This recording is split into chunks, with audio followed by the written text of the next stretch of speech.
Halo semuanya, di pembahasan kali ini kita bakal jadi seorang penjelajah. Tapi bukan di hutan atau gunung, melainkan di sebuah dunia yang kita semua tinggali setiap hari, tapi mungkin jarang kita sadari petanya, yaitu dunia digital. Yuk kita siapkan diri dan mulai petualannya.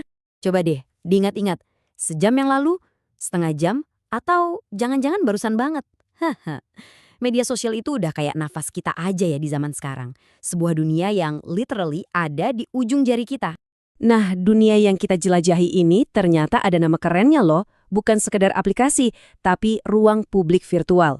Anggap saja ini kayak alun-alun raksasa, tempat semua orang dari seluruh dunia bisa kumpul, ngobrol, dan berbagi cerita, tanpa perlu pergi kemana-mana. Bedanya apa sama ruang publik di dunia nyata? Wah, beda banget. Kalau taman kota kan terbatas ya, harus datang ke sana dan ada jam bukanya. Nah, ruang virtual ini nggak ada batasnya. Nggak ada batasan waktu, nggak ada batasan tempat. Kita bisa ketemu teman di benua lain dalam hitungan detik. Kekuatan inilah yang bikin dunia ini jadi luar biasa. Oke, sebagai penjelajah yang baik, kita kan butuh peta ya.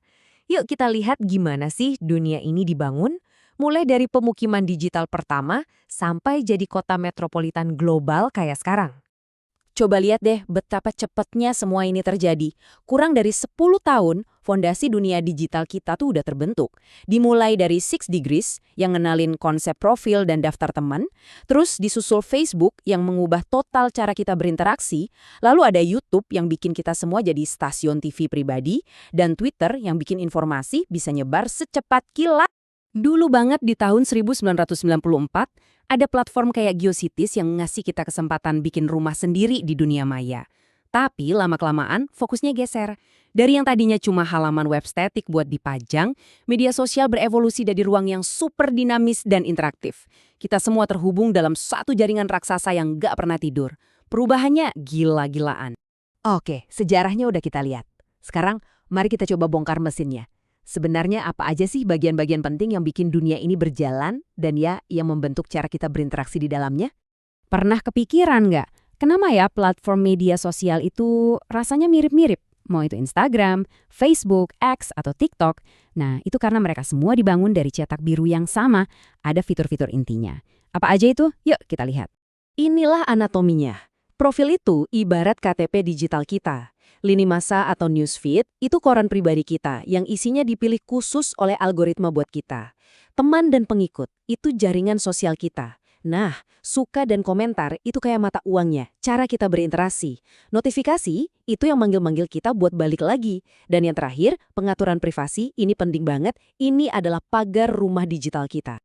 Sama seperti dunia baru lainnya, dunia digital ini punya dua sisi. Ada keajaibannya, tapi ada juga bahaya yang ngumpet di baliknya. Bener-bener kayak dua sisi mata uang yang kontras banget. Manfaatnya sih nggak usah ditanya lagi ya, luar biasa. Bayangin aja, keluarga yang beda benua bisa tetap terhubung setiap hari. Gerakan sosial yang bisa mengubah dunia bisa lahir cuma dari satu tegar. Kolaborasi keren bisa terjadi antara orang-orang yang bahkan belum pernah ketemu langsung. Ini adalah kekuatan koneksi yang belum pernah ada sebelumnya dalam sejarah manusia. Tapi di balik semua keindahan koneksi itu, ada sisi gelapnya. Ada hutan belantara tempat bahaya mengintai. Dan salah satu monster yang paling sering kita temui di sana adalah hoax.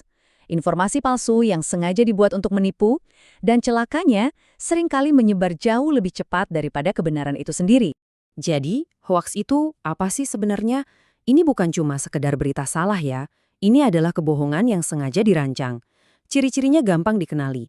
Judulnya provokatif, isinya bombastis, dan tujuannya adalah buat mainin emosi kita, entah itu rasa takut, marah, atau bahkan harapan, supaya kita langsung pencet tombol share tanpa mikir panjang. Nah, sebagai penjelajah yang cerdas, kita harus punya bekal dong. Kita harus bisa bedain mana informasi yang beneran, mana yang beracun. Untungnya, ada beberapa trik bertahan hidup yang bisa kita pakai. Ini dia survival kit buat Anda. Pertama, jangan gampang kepancing sama judul yang heboh. Kedua, selalu cek sumbernya. Siapa yang ngomong? Kredibel nggak? Ketiga, coba pisahkan mana yang fakta, mana yang cuma opini si penulis. Keempat, kalau ada gambar, coba deh cari di Google pakai reverse image search. Siapa tahu gambarnya editan atau dari konteks yang beda. Dan kelima, ini sering kelupaan. cek tanggalnya.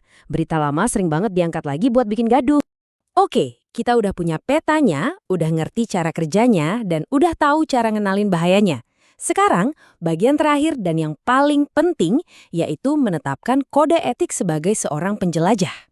Anggap aja ini bukan sekedar aturan, tapi prinsip. Prinsip untuk menjadi warga digital yang baik, yang ikut serta bikin dunia maya jadi tempat yang lebih nyaman dan aman buat kita semua. Jadi, ini poin-poin pentingnya. Jaga data pribadi, jangan diobral. Hindari banget ujaran kebencian soal SARA. Ingat, di balik setiap akun itu ada manusianya, jadi berkomentarlah dengan sopan. Hargai karya orang lain, jangan asal comot.